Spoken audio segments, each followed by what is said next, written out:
پہلی جون 1982 میں نے defence research and development laboratory DRDL کی ذمہ داری سنبھال لی. اس وقت کے defence minister Shri R Venkataraman نے جب مشورہ دیا کہ بجائے درجہ بدرجہ میسائل تیار کرنے کے ہمیں مکمل اپنی میسائل تیار کرنے کا پروگرام بنانا چاہیے، تو ہمیں اپنے کانوں پر یقین نہیں آیا اور دیکھتے دیکھتے ہی وہ پروجیکٹ ایک مکمل میسائل کا پروگرام بن گیا، جس کے نتیجے آئندہ بہت دور تک پہنچے. ہر ایک پروجیکٹ کا نام ہندوستان کی خود مختاری، سیلف ریلائنس کا ثبوت تھا. سرفیس ٹو سرفیس میسائل کا نام پرتھوی رکھا گیا. ٹیکٹیکل کور وہیکل کو ترشول کا نام دیا گیا. Surface to air defence system Akash کہلایا. اینٹی ٹینک میسائل پروجیکٹ کو ناگ کے نام سے پکارا گیا اور میرے دیرینہ خواب ریکس کو یعنی ری انٹری ایکسپیریمنٹ لانچ وہیکل کو میں نے اگنی کا نام دیا. میسائل ٹیکنالوجی کا ہنر دنیا کی کچھ چنی ہوئی قوموں کے پاس ہی تھا. وہ بڑے تعجب سے ہماری طرف دیکھ رہے تھے کہ ہم کیا کرنے جا رہے ہیں اور کیسے کریں گے. ہم ایک میٹنگ میں بیٹھے ہوئے اپنے مقصد کو پورا کرنے کے لیے 1984 کی نشاندہی کر رہے تھے. جب ڈاکٹر برہم پرکاش کی موت کی خبر آئی۔ میرے لیے وہ ایک اور صدمہ تھا۔ پہلی SLV کی ناکامی کے وقت جس طرح انہوں نے ڈھارس دی تھی مجھے، وہ یاد کر کے میں اور زیادہ غمگین ہو گیا۔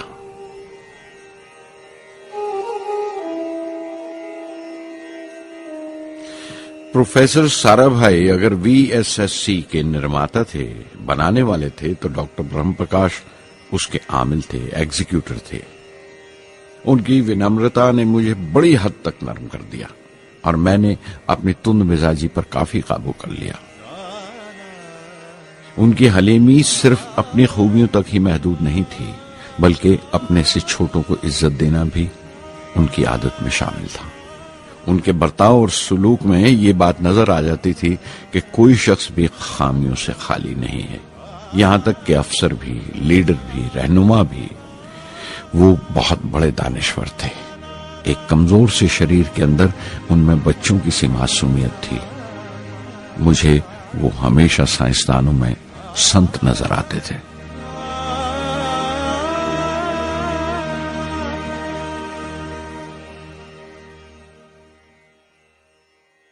پرتھوی کا کام اپنی تکمیل کو پہنچ رہا تھا جب ہم 1988 میں داخل ہوئے۔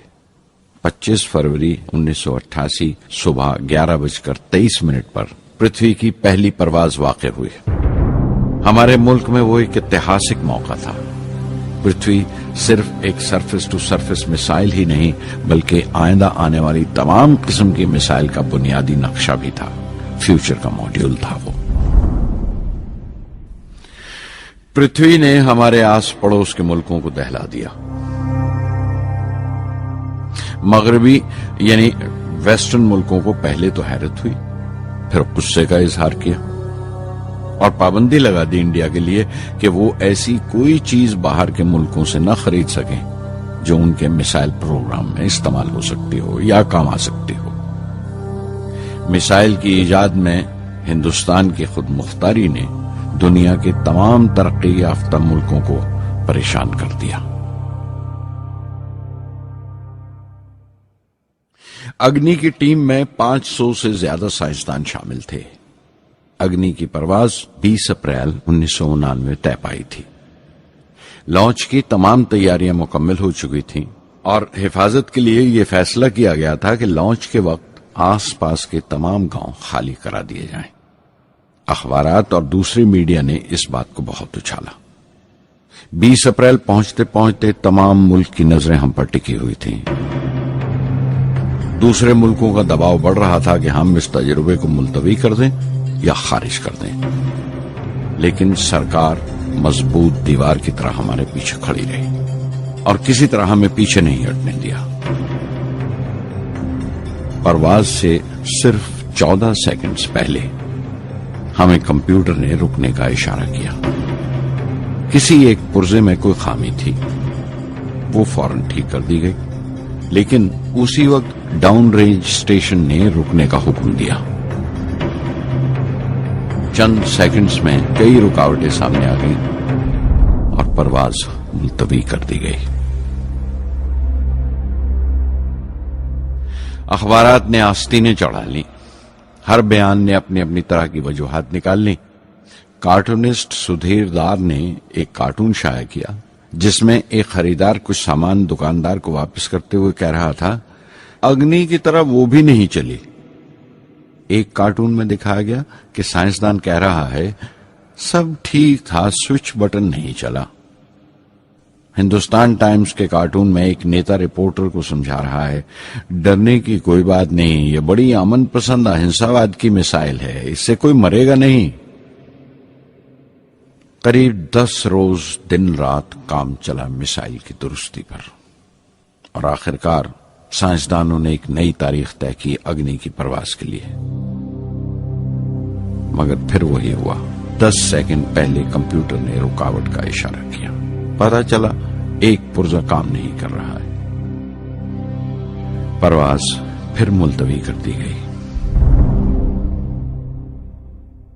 ایسی بات کسی بھی سائنسی تجربے میں ہو جانا عام بات ہے، غیر ملکوں میں بھی بہت بار ہوتا ہے، لیکن